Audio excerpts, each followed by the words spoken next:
ذکر کا خلاصہ آج آپ کی خدمت میں پیش کروں گا، اور میرا اس سلسلہ اعتبار کے اعتبار سے الوداعی تحفہ ہوگا۔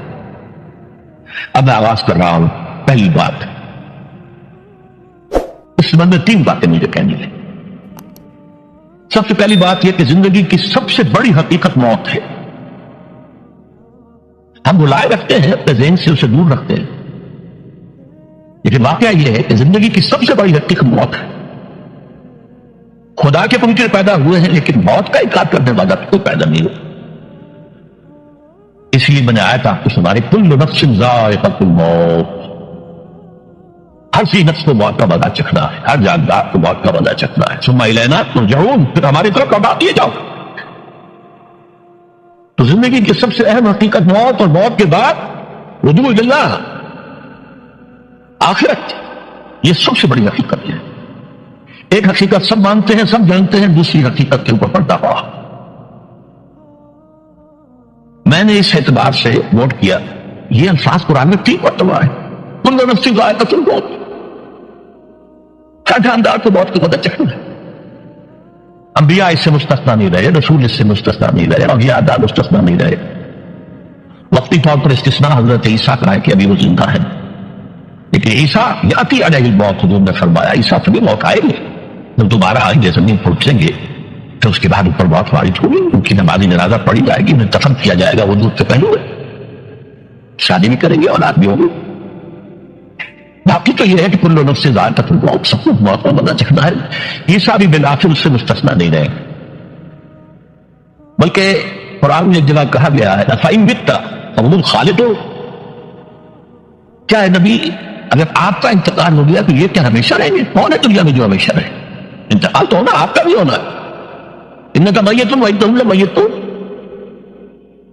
یہ تو مختصر ترین الفاظ تھے، اس سے آگے بڑھیے سورہ انبیاء میں فرمایا کل نفس ذائقۃ الموت ونبلوکم بالشر والخیر فتنہ والینا ترجعون، ہر جاندار کو موت کا مزہ چکھنا ہے، اور اس سے پہلے پہلے ہم تمہیں آزماتے رہیں گے، خیر کے ذریعے بھی، بھلائی دے کر، صحت دے کر، دولت دے کر، اولاد دے کر، شہرت دے کر، اور برائی کے ذریعے سے بھی، تنگستی دے کر، بے عزتی دے کر، اہانت دے کر، ذلت دے کر، وَإِلَيْنَا تُرْجَعُونَ، اور پھر ہماری طرف لوٹائے جاؤ گے۔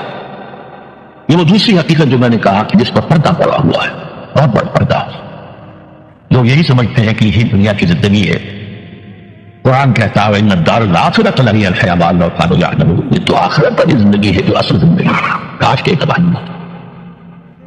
اس سے بھی زیادہ تفصیل سے یہ آل عمران میں آئی ہے کل نفس ذائقۃ الموت وإنما توفون أجورکم یوم القیامہ، ہر جاندار کو موت کا مزہ چکھنا ہے، اور پھر تمہیں پورا تمہارا اجر اور بدلہ دے دیا جائے گا قیامت کے دن۔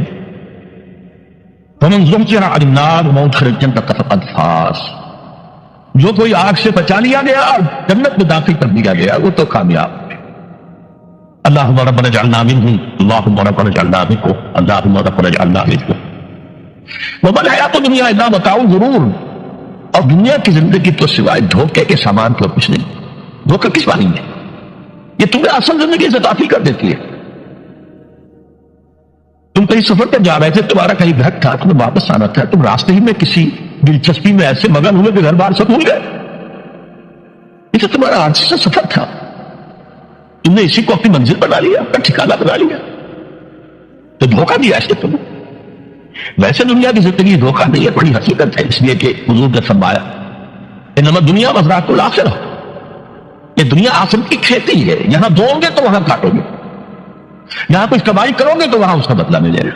اس اعتبار سے دنیا بہت بڑی حقیقت ہے، ایک لمحہ بہت بڑی دن کی ہے، لیکن اگر یہ دنیا تمہیں آخرت سے غافل کر دے تو اس سے بڑا دھوکے باز اور کوئی، یہ اصل دجال ہے۔ میں نے تقریباً 60 برس کی عمر کو جب میں پہنچا تھا تو موت کا انتظار شروع کر دیا تھا۔ میرے قریبی احباب کو معلوم ہے، میں کہتا رہا، یہ بھی کہتا رہا کہ بھائی میں اپنے حصے کا کام کر چکا، جتنی صلاحیت اللہ نے دی تھی، جتنی بھی میرے اندر استعداد تھی، میں اس کو بھرپور طریقے پر استعمال کر چکا۔ نہ واپسی برسرے راہ ہے عزیز و اللہ ہی اللہ ہے، یہ میرا معاملہ رہا ہے 60 برس کی عمر سے۔ اس کے بعد اللہ نے مزید 14 برس دیے ہیں. یہ نافلۃ اللہ کے نتیجے میں کہتا ہوں کہ اللہ کا اپنے خصوصی نقل ہے. ابھی کہتا رہا مصنوع زندگی تو 61 برس ہے ہمارے حساب سے. علامہ اقبال کے بارے میں سنا ہے کہ رویا کرتے تھے کہ میری عمر حضور کی عمر سے زیادہ نہ ہو. وہ 6 مہینے کم ہی رہی ہے حضور کی عمر سے. جو حضور کی عمر تھی وہی حضرت ابوبکر کی, وہی حضرت عمر کی, وہی حضرت علی کی. ہاں حضرت عثمان 82 برس کے ہوئے ماشاءاللہ. تو یہاں کے مجددین میں سے وہی عمر حضرت شیخ احمد سرنجی کی, وہی شاہ ولی اللہ دہلوی کی. ہاں شیخ عبدالحق محدث دہلوی رحمۃ اللہ علیہ 82 برس کے. لیکن یہ میں کہا کرتا تھا مصنوع عمر تو 61 برس ہے, جسے ہم 63 کہتے ہیں وہ اصل میں ہمارے حساب سے 61 بنتا. وہ 63 قمری ہے, جو 2 دن کم ہے. قمری سال جو ہے وہ شمسی سال سے. بہرحال میں اس وقت سے منتظر تھا, لیکن جو بھی وقت اللہ نے دیا ہے اللہ کا شکر ہے وہ مفید کاموں میں لگا ہے. ان میں خاص طور پر میں سمجھتا ہوں کہ اللہ کا مجھ پر سب سے بڑا احسان اور مجھے پر نہیں, بہت بڑے پیمانے پر لوگوں پر احسان ہوا ہے. وہ میرا 1998 کا دورہ ترجمہ قرآن ہے جو کراچی میں ہوا تھا. 1998 کے مارچ میں میرا بڑا آپریشن ہوا, دونوں کو تبدیل کیے گئے. لیکن 98 کے آخر میں حالانکہ میں چل نہیں سکتا تھا. کراچی میں مسجد جو ہے اونچی ہے, دوسری منزل پر ہے, تو خاص ریمپ بنایا گیا جس کے ذریعے میں ویل چیئر پر مجھے لے جایا جاتا تھا. میں درس دیا. اس درس کی گزشتہ چند سالوں سے پوری دنیا میں جو گونج ہوئی ہے اللہ کے فضل و کرم سے. اللہ کوئی حکمت خداوندی اس کے ساتھ وابستہ ہے. اس میں میرے کسی کام کو دخل نہیں ہے, میری کسی کوشش کو دخل نہیں ہے. میں نے تو جو درس میں دیکھا آ رہا تھا 85 سے دورہ ترجمہ قرآن, البتہ یہ بات ضرور ہے کہ میں نے محسوس کیا تھا کہ سن 98 کے اس درس میں دورہ ترجمہ قرآن کی مجھے خصوصی انشراح حاصل. میری ساری گفتگو کا حاصل کیا ہے؟ دیکھیے, نظریاتی تحریفوں کا تعلق اشخاص سے نہیں ہوتا. ٹھیک ہے, کوئی اس کا داعی ہوتا ہے, کوئی اس کا مؤسس ہو جاتا ہے, کوئی اس کا آغاز کرنے والا ہوتا ہے, لیکن نظریاتی تحریف افراد سے وابستہ نہیں. افراد آتے چلے جاتے ہیں اپنا حصے کا کام کر کے, جس کو جتنا مقدر ہے, جس کی نسبت اللہ تعالیٰ کی طرف سے توفیق ہے, وہ اپنا کام کرے گا, چلا جائے گا. یہ چمن یوں ہی رہے گا اور ہزاروں جانور اپنی اپنی بولیاں سب بول کر اڑ جائیں گے. مبارک ہے وہ لوگ جنہیں قرآن کی بولی بولنا نصیب ہو جائے. مجھے گمان ہے, اللہ کے فضل ہے کہ میں ان میں سے ہوں. میں نے قرآن کی بولی بولی ہے, اور قرآن مجید کو جیسا کہ وہ ہے ایز اٹ از, اپنے کو مظلومہ خیالات, اپنے کوئی ذہن سے زائدہ نظریات کو میں نے اس میں دخل دے دی. اسے انگریزی میں آپ آبجیکٹو بھی کہتے ہیں. خالص معلومی طور پر قرآن کو پڑھا, قرآن کو قرآن سے سمجھائے, یا پھر سیرت کے رسول سے سمجھائے. میں لفظ سنت کی بجائے سیرت استعمال کر رہا ہوں. قرآن مجسم حضور تھے صلی اللہ علیہ وسلم, اور حضور کی سیرت و حیات جو ہے وہ قرآن مجید کی اصل تفسیر ہے. یہ حقیقت بھی بہت کم لوگوں کے لیے ہے. وہ احادیث کا نام تو لیتے ہیں, احادیث کی سیرت میں تو احادیث ہی سے میں ملتی ہے, لیکن میں خاص طور پر سنت یا حدیث کی بجائے سیرت کا تذکرہ. قرآن کی 2 سورسز ہیں, قرآن خود اور سیرت رسول صلی اللہ علیہ وسلم. بہرحال انشاءاللہ العزیز یہ کام بڑھے گا, چلے گا, یہ میں ابھی بات میں پیش کروں. دوسری بات جو میں نے آیت پڑھی آپ کو, وَمَن نُعَمِّرْهُ نُنَقِّصْهُ فِي الْخَلْقِ أَفَلَا يَعْقِلُونَ. بہت بڑی حقیقت زندگی کی یہ بھی ہے. اس کی آپ عمر زیادہ کر دیتے ہیں, اس کی خلقی صلاحیت تو بھی کمی کر دیتے ہیں. موٹی بات ہے, بڑھاپا آئے گا, ہمیشہ کی مانی ہوئی بات ہے. اگرچہ جوانی میں آدمی بڑھاپے کا تصور نہیں کرتا, لیکن بڑھاپا آنا ہے, یہ بھی ایک حقیقت ہے موت کی طرح. غالب نے کہا تھا مزمحل ہو گئے قوائے غالب, اب عناصر بڑے تو دال کہاں. ایک صاحب نے مجھے شعر سنایا تھا, ابراہیم صاحب سے ٹونک کے رہنے کا. ذوق پیری پڑ گیا, جوش جوانی کھٹ گیا. اب آسا بنوائیے نخلے تمنا کاٹ کر, یہ تمنائے جو ہے عمل کاٹو. اب کئی جوانی امنگوں والا پڑ گیا, اور یہ جو تمناؤں کا پودا ہے اس میں سے لکڑی لے کر عصائے پیری بنوا لیجیے. اب بڑھاپے کے لیے ایک عصا بنکا ہے. بڑا پیارا شعر ہے. ذوق پیری پڑ گیا, جوش جوانی کھٹ گیا, اب عصا بنوائیے نسل تمنا کا. ابھی 2-3 دن ہوئے ہیں یہاں پر جو خانہ فرہنگ ایران ہے اس کے ڈائریکٹر آئے تھے, انہوں نے فارسی کا ایک شعر سنایا, بڑا پیارا شعر ہے. در جوانی گفتگو کہ شیر شیرست اگرچہ پیر بود. جوانی میں یہ کہا کرتا تھا کہ شیر تو شیر ہی ہوتا ہے، چاہے بوڑھا ہو جائے، بوڑھے ہونے سے اس میں کیا فرق ہو جائے. شیر شیرست اگرچہ پیر بود. کیوں میں پیری رسیدم، جب میں خود پیری اور بڑھاپے میں پہنچ گیا دیدم تو مجھے یہ بات نظر آئی کہ پیر پیرست اگرچہ شیر بود. بوڑھا بوڑھا ہی ہوتا ہے چاہے وہ شیر ہی کیوں نہ ہو. تو یہ بڑھاپا جو ہے یہ زندگی کی دوسری بڑی حقیقت ہے. اس کا ایک اثر تو سب کو معلوم ہے، قوائے غالب جو میں نے کہا، بڑھاپے کا عام نتیجہ جسمانی ضعف، سب جانتے ہیں. لیکن مجھ پر اور کچھ اور لوگوں پر بھی خاص طور پر اس کا جو ایک اثر ہوتا ہے، مجھ پر ہوا ہے، وہ یادداشت کی کمزوری. اور یہ میں کئی سال سے محسوس کرتا ہوں، کئی سال سے محسوس کرتا ہوں. میری پرانی یادداشت بڑی مضبوط ہے، قوی ہے، اس میں کہیں کوئی کمی نہیں. لیکن ریسنٹ پاس کی چیزیں جو ہے، پچھلے 5-6 سال کے واقعات مجھے یاد نہیں رہتے. اشخاص سے میں نہ ہوں اور دیکھ کے پہچان لیتا ہوں، کئی بار ملاقات میں نام یاد نہیں آتے. تاریخیں اور اشخاص کے نام کے اعتبار سے تو خاص طور پر کئی سال سے میری جو میموری ہے وہ امپیئرڈ. اور میں محسوس کرتا رہا ہوں کچھ عرصے سے کہ این تقریر کے دوران محسوس ہوتا بلیک آؤٹ ہو گیا، اور مجھے سلسلہ کلام موڑنے کے لیے سوچنا پڑا. بہت 1000 کروڑ مرتبہ بولے ہوئے الفاظ لائی، اب چاہے کتنا ہی زور لگا لوں وہ لفظ یاد نہیں آئے گا. ہاں تھوڑی دیر کے بعد صبح خود یاد آ جائے گا.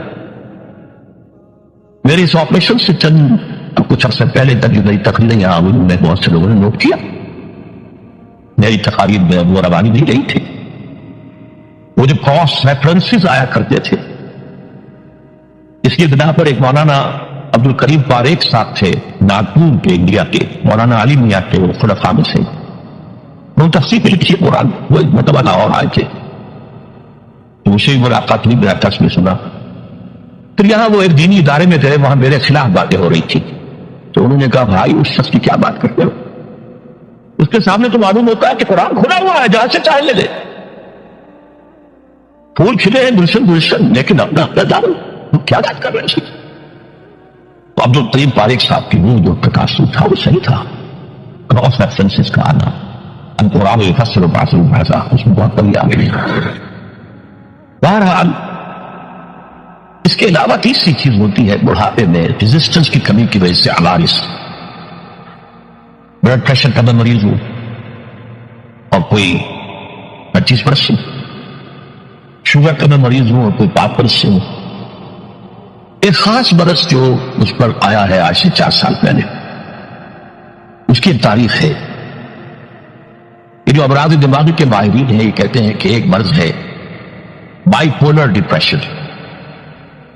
انسان میں کبھی تو انشراح ہوتا ہے، ایکٹیویٹی ہوتی ہے، سوچتا ہے، اور ایکٹیو کرنے کے لیے، گفتگو کے لیے، بھاگ دوڑ کے لیے طبیعت میں آمادی ہوتی ہے. کبھی وہ بجھ سا جاتا ہے، کبھی وہ حرکت کرنے کو جی نہیں چاہتا، پڑا رہے کسی کونے میں سو جائے. تو یہ بائی پولر معاملہ کہلاتا ہے، یہ ویو چلتی ہے. اچھا یہ ہے ہر انسان، جسے ہم عام طور پر کہتے ہیں موڈ آف ہے. بھائی میرا مجھ سے بات یہ موڈ کا آف ہو جانا، آن ہو جانا، یہ عام آدمی بھی ہوتا. لیکن جو اللہ کے کسی فضل و کرم سے زیادہ ذہین ہو، زیادہ حساس ہو، ان کے لیے یہ جو ویو ہے یہ زیادہ اونچائی زیادہ نیچائی، زیادہ اونچائی زیادہ نیچائی. اور اس کو پھر ہم کہتے ہیں برس، بائی پولر. یہ ہمارا خاندانی برس ہے.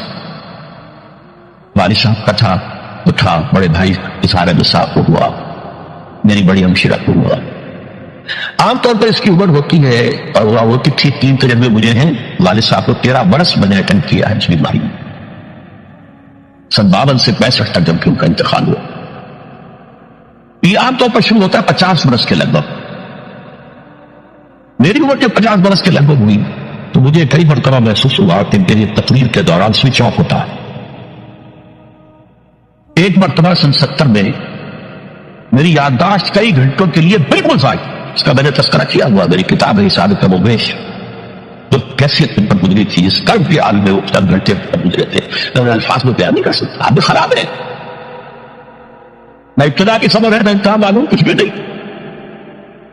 میں جب 50 برس کا ہوا اور یہ دو ایک مرتبہ مجھے جھٹکے لگے مسجد صبر آباد کے اندر، تو میں نے ڈاکٹر رشید چودھری صاحب سے، وہ میرے والد صاحب کے والد تھے، میں نے ان سے کہا کہ یہ ڈینجر زون میں داخل ہو گیا۔ ان کا نہیں آپ کو یہ نہیں ہوگا، اس لیے کہ آپ اللہ کے کتاب کی خدمت کر رہے ہیں۔ تو ان کی یہ بات پارشلی ٹروتھ نکلی کہ 70 برس کی عمر میں مجھ پر یہ 20 برس اللہ تعالیٰ نے مجھے اس میں ایک بونس دے دیا۔ 70 برس میں ضرور ہوا، اس کا ایکسائٹنگ کاز بنا ہے افغانستان میں جو حادثہ ہوا طالبان کے ساتھ، اتنا صدمہ مجھے تھا، ایک دم بیٹھ گیا، ایک دم بیٹھ گیا۔ یہ چیز جو ہے ابھی کنٹینیو کر رہی تھی بائک اونر، اس کے لیے میں دبا بھی لے رہا ہوں۔ البتہ اس معاملے میں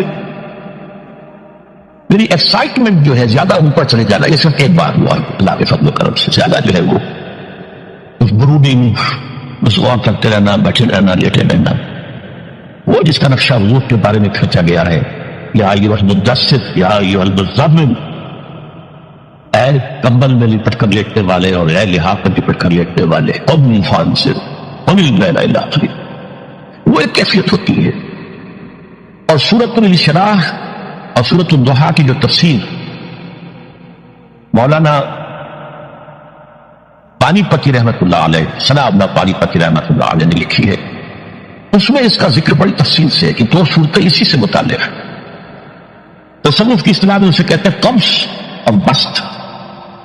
کبھی قبض ہوتا ہے، اندر سے گویا کہ بندش لگ گئی ہے، کیوں ہو گیا کہ پتہ نہیں، اس کام کرنے بھی نہیں چاہ رہا، اور کبھی بسط ہوتا ہے، طبیعت اور مزاج کا خلاف ہوا ہے، گفتگو کر کے بھی نقصانات